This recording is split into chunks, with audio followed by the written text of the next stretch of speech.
Hello guys, it's Genevieve Tabili Norman.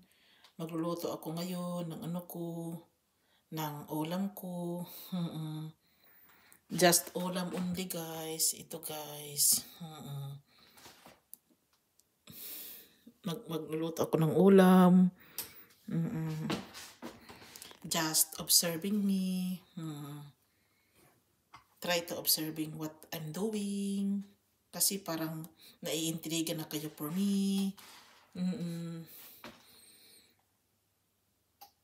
Ano kasi guys, kaya ako nag-vlogging because I'm here in Swedish people. Tapos, nahirapan akong i-explain ang sarili ko for them dahil yung tatay kasi ng napangasawa ko, Finnish kasi yun Parang naghalo-halo na lang lahat.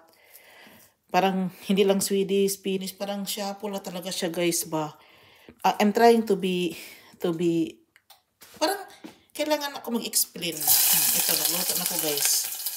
Inuuna ko na yung Inuuna ko na yung Ano lang naman, gusto ko lang i-share sa inyo yung mga ginagawa ko sa buhay. Iwan ko paano nila na-hold yung may nag-hold siguro yung magluluto sila. Tapos ako, nagulon ako kasi walang mag-hold.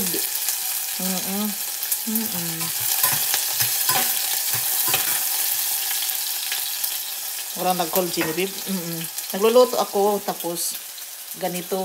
Mahirap pala. Nahirapan talaga ako guys sa kalisod guys. Sa totoo lang. Nahirapan ka sa kalisod. Kung asan yung mata ko, sa camera ba, o sa niluto ko. O, ito na guys. Nahirapan talaga ako guys sa kalisod, sa totoo lang. Madali lang naman to. Madali lang namang lutuin ito. Kasi manok lang naman siya, tapos adobohin ko lang naman kasi siya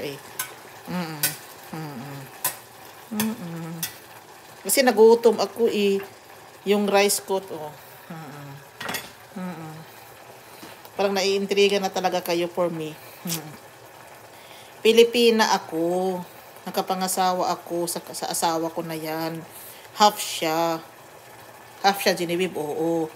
Half Swedish siya. Tapos, Finnish yung tatay niya. Tapos, sabi kasi niya sa akin noon, interpret daw ako sa kanya. Kaya ito parang nasabi ko, parang hindi talaga para lang sa akin, para din sa kanya, para din sa akin.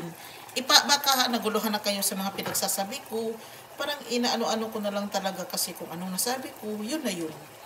Ganun ba, Genevieve? Kuha muna tayo tubig guys. Sa gripo guys. Kukuha tayo ng tubig sa gripo. Ganun ba? Kasi hindi naman kasi niya pwedeng yung nanay niya, baliwalain. Hindi naman niya pwedeng baliwalain yung nanay niya kasi siya lang yung nag-iisang anak. Magugulo kasi yung asawa ko, yung nanay niya.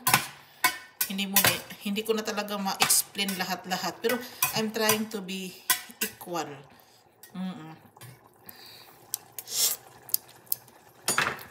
Nagluluto ako ng ganito guys. I just want to share with you. Yung niluto ko kasi ito. Marunong naman ako magluto guys, no matter what. I can interpret. Pero hindi talaga ako kasing chef cook ni Gordon Ramsay. Mayroon akong parang panlasa ba? Yung parang alam ko yung lasa. Guys, dito na lang ako. Maraming salamat. Bye-bye.